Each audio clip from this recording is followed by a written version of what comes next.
बैसाख महीने में बाबा शंकर को जो चढ़ाया जाता है और 1000 अश्वमेध यज्ञ का पुण्य फल हम प्राप्त कर लेते हैं। मंदार और शमी ने दोनों ने। श्री शिवाय नमस्तुभ्यम। हर हर महादेव। बैसाख के महीने में शमी और मंदार के पुष्प के चढ़ाने का एक नियम होता है। तो चलिए जानते हैं बैसाख के महीने में शिवलिंग पे शमी के पुष्प और मंदार के पुष्प चढ़ाने का नियम और इसका उपाय।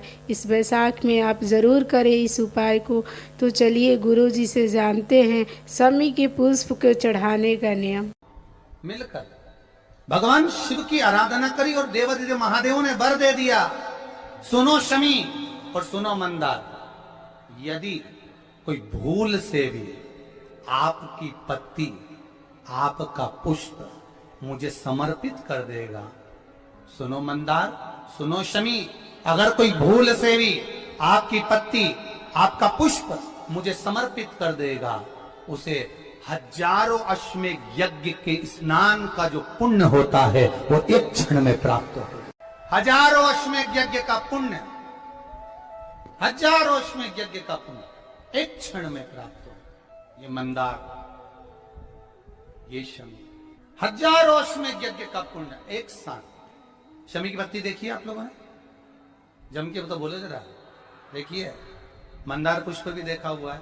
अब शमी की जो पत्ती होती है, उस शमी की पत्ती को भगवान देवादिदेव महादेव पर चढ़ाने का, शमी की पत्ती जो होती है उस शमी की पत्ती को चढ़ाने का एक नियम भी होता है।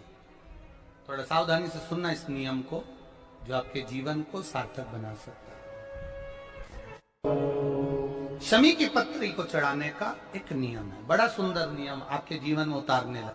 महाराज, जब सारा श्रृंगार मेरे देवादिदेव महादेव का हो जाए, बहुत ध्यान से सुनना, ये प्रसंग आया नहीं पहले, आज अगर कुबेरेश्वर बाबा की पावन धरा पर यह प्रसंग निकला है तो उसको ध्यान से सुनिए। पत्ती, शमी की जो पत्ती होती है, उस शमी की पत्ती को कब, कैसे और कहां चढ़ाना चाहिए, और शमी की पत्ती का फल क्या होता है वो भी अपन समझ लें उसको। शमी की पत्ती संपूर्ण स्नान भगवान का हो जाए, संपूर्ण स्नान आप समझें उसको।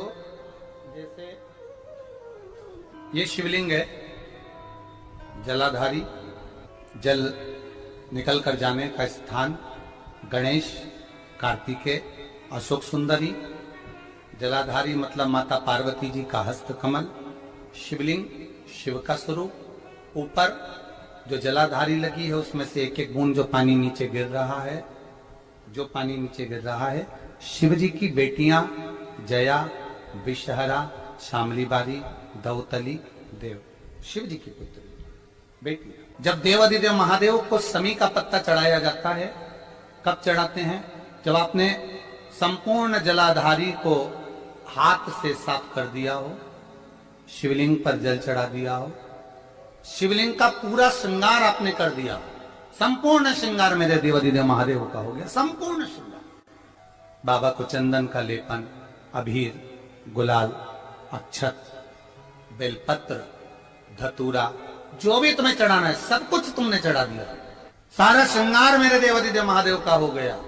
तब शमी की पत्ती को मां जगत जननी की जो जलाधारी है उस पर मात्र स्पर्श कराकर शिव के शिवलिंग पर आखिरी में समर्पित कर देना चाहिए, जिससे हमारी मन की जो कामना है वह मां जगत जननी देवादिदेव महादेव से उनके कानों में श्रवण कर। शमी पत्र का एक बात और स्मरण में रहे, शमी पत्र की बहुत एक बात और अपने स्मरण में लीजिएगा। शमी पत्र जैसे शिवलिंग, जलाधारी और स्थान,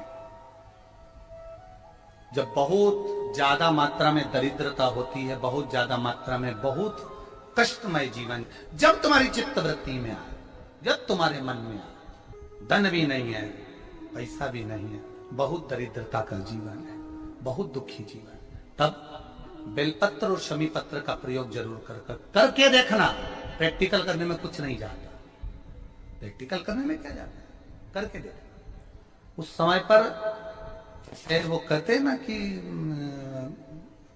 कोई कहने वाला कह दे कि महाराज जी तो वो एक महाराज प्रवचन दे रहे थे और प्रवचन में देते देते देते देते किसी ने, महाराज जी प्रवचन दे रहे थे कि मदिरा का पान नहीं करना चाहिए, नहीं पीना चाहिए, गलत है, नाली में पड़ा होता है, व्यसन में पड़ा होता है, ऐसा पान ना करो। एक महाराज का पेचन वाला खड़ा हो गया, उसने खड़े होकर कह दिया, ओ महाराज तुम इतनी बड़ी बड़ी बात कर रहे हो, तुम्हारा सगा भाई तो पी के नाली में पड़ा, गटर में पड़ा। महाराज जी को क्रोध नहीं आया, समझ थी। महाराज जी ने कहा भैया देख, मैं भी प्रवचन दे रहा हूं, मेरा भाई भी प्रवचन दे रहा है, मैं मुंह से समझा रहा हूं कि पीकर लोग नाली में गिरते हैं, गटर में गिरते हैं, मेरा भाई प्रैक्टिकल करके दिखा रहा है कि मत पिया।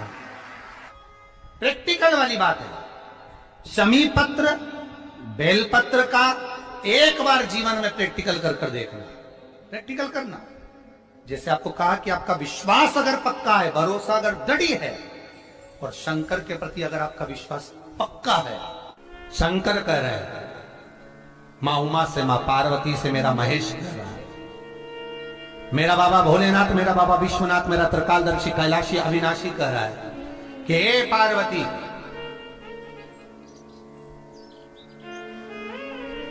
एक बीला, एक बेल जो मुझे समर्पित करता है, और समर्पित करने के बाद उस बेल की महत्वता देखिए, जो बैसाख महीने में बाबा शंकर को जो चढ़ाया जाता है, और 1000 अश्वमेध यज्ञ का पुण्य फल हम प्राप्त कर लेते, मात्र एक फल चढ़ाकर, मात्र एक फल चढ़ाकर।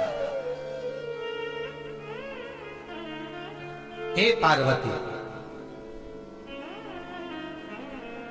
संसार का मनुष्य जब मुझे वो बेलपत्र समर्पित कर, वो बेल का फल समर्पित करता है, पार्वती वो फल जो मुझे चढ़ता है, फिर मैं भले नर्मदा के जल से निकला हुआ कंकर शंकर क्यों ना हूं, फिर चाहे मैं गंगा के जल से निकला हुआ कंकर शंकर क्यों ना हूं, चाहे फिर मैं यमुना के जल से निकला हुआ कंकर शंकर क्यों ना हूं, चाहे मैं सरयू के जल से निकला हुआ कंकर शंकर क्यों ना हूं, चाहे मंदाकिनी के जल से निकला हुआ कंकर शंकर क्यों ना हूं, ए पार्वती, फिर जो भी शिवलिंग पर वो बेल समर्पित होता है, वो बेल उठाकर जीव अपने कार्य में ले सकता है। ये मां उमा से कह रहा है। तो उस बेल की महत्वता जानेंगे।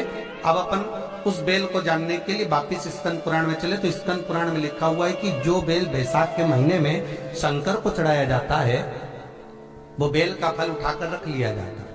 बैसाख के महीने में उस चढ़े हुए, बाकी के आपको बेल का फल खाना हो तो बात दूसरी, पर चढ़ा हुआ जो बेल का फल है वो पूरा बैसाख नहीं खाना। बैसाख के बाद में अगला जो महीना आए, उस महीने के अंदर उस फल के अंदर का गुर्दा निकालकर उसको सुखा लीजिए, और सुखाकर जिस व्यक्ति को पथरी की बीमारी हो और जिस व्यक्ति को पेट में बहुत भोजन पचता ही नहीं है, पूरा शरीर पाचन क्रिया बेकार हो गई, उस व्यक्ति को केवल 7 दिन तक शंकर पर चढ़ा हुआ वो बेलपत्र प्रदान कर दीजिए।